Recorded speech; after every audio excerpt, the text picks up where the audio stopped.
અહેવાલની ધારદાર અસર થવા પામી છે। જૂનાગઢનો એક અહેવાલ પ્રસારિત કરવામાં આવ્યો હતો, જેમાં માંગરોળ કોલેજની જમીનનો વિવાદ આખો જે મામલો હતો, તેમાં શિક્ષણ માટે આપેલી જમીનમાં ખેતીકામ થઈ રહ્યું હતું। સંદેશ ન્યૂઝે આ અહેવાલ પ્રસારિત કર્યો અને ત્યારબાદ સરકાર હવે એક્શનમાં આવી છે, જેમાં દાતાર મંઝિલની જગ્યા અંગે સરકારે રિપોર્ટ માંગ્યો છે કે કેટલા સમયથી આખરે ખેતીકામ થઈ રહ્યું હતું। શરત ભંગ બદલ કડક પગલાં લેવાની પણ સરકારે તજવીજ શરૂ કરી છે। વિવાદાસ્પદ જમીન ફરી સરકાર હસ્તક લેવા હિલચાલ શરૂ કરવામાં આવી। રિપોર્ટ તૈયાર કરવા મામલતદાર કચેરીમાં ધમધમાટ શરૂ થઈ ગયો છે। શિક્ષણ માટે ફાળવેલી જમીનનો ઉપયોગ ખેતીકામ માટે થતો હતો।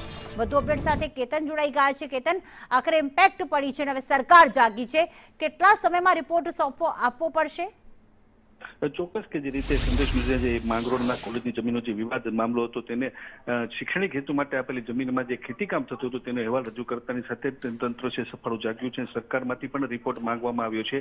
3 થી 4 દિવસમાં આ રિપોર્ટ સબમિટ કરવા માટેની સૂચના આપી છે। ખાસ કરીને મામલતદાર કચેરીમાં અત્યારે રિપોર્ટ તૈયાર કરવા માટે તપાસનો ધમધમાટ શરૂ કરવામાં આવ્યો છે। ખાસ કરીને વિવાદાસ્પદ જે જમીન છે તેને લઈને સરકાર હસ્તક ફરી લેવામાં આવે તેવી પ્રક્રિયા પણ શરૂ કરી દેવામાં આવી છે। ઉપરાંત શરત ભંગ માટે કડકમાં કડક પગલાં લેવા માટે પણ સરકાર દ્વારા સૂચના આપવામાં આવી છે। તમામ બાબતને લઈને માંગરોળના માણાવદર છે તે કામગીરી કરી રહ્યા છે અને હાલ જૂનાગઢ જિલ્લામાં જે સંકલન સમિતિમાં છે તેનામાં પણ કલેક્ટર કચેરીમાં જે ચાલી રહી છે તેમાં પણ કડક કાર્યવાહી કરવાની સૂચના આપવામાં આવી છે। આભાર કેતન, તમામ વિગતો માટે।